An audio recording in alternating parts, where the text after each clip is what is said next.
So I have a question.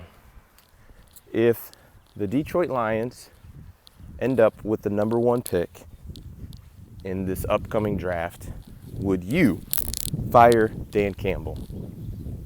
The Lions are currently, I think, 1-5. So having the season's over. It's over. We are now looking at mock drafts and talking about Jamison Williams not even playing this season because why even have him out there and so on and so forth. It's a mess, absolute mess. And I think up to this point, I think Dan Campbell's record is something in the neighborhood of like a 5-24 or 28, something like that. So not great. We had 4 wins last year. We have 1 this year. To me, the way I look at it is last year, I do give him a mulligan or a pass for last year because honestly, I don't think we were a talented football team. I don't think we were very good. I don't think we were, I don't think we were good in any real position group. Now, this year, I look at it very, very different because you come into the season and the caveat here is I'm not telling you we are the most talented team in the NFC or anything of that notion, but here's what I do know. DeAndre Swift can play for a lot of football teams in the NFL. Amon-Ra St. Brown can play for a lot of football teams in the NFL, right? You're talking about young Aiden Hutchinson, who is, the number 2 pick. Josh Paschal, now that he's back, he showed some flashes in his first game back.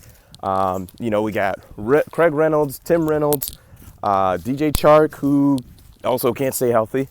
But we have some guys on this roster that you look at and you can say, I can win with those guys.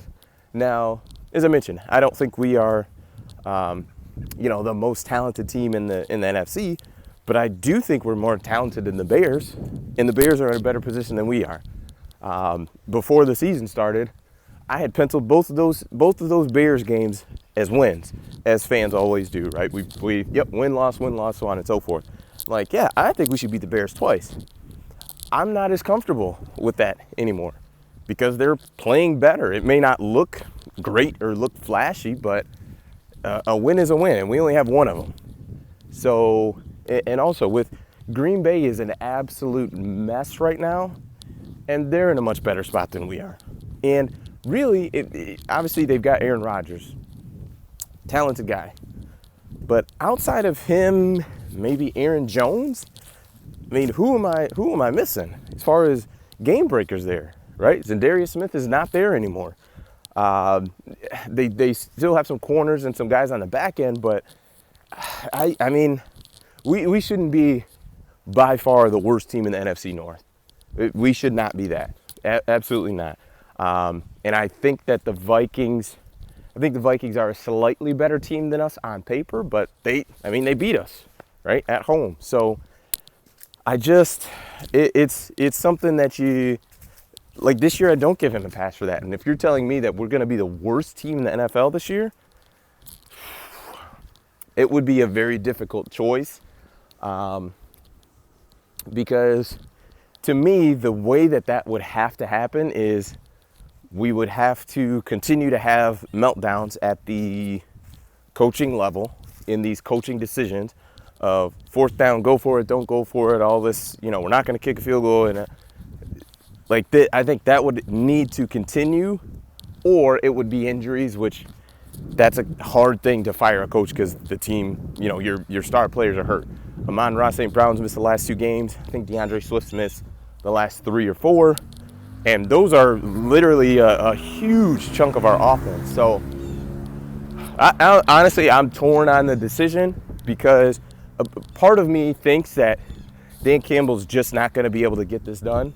Partially due to just the kind of like, we're going to bite kneecaps and I'm super aggressive and then now I'm not. I think he is actually responding to the media criticism in his decisions, right? He's not saying anything about it, but I think his decision making is kind of the response to it, right? You go from super aggressive to now conservative and I'm just going to go with, conventional wisdom, which is not a bad thing, but it's just it's such big swings and flows of coaching decisions. But I think I would ultimately move on if we end up with the number one pick.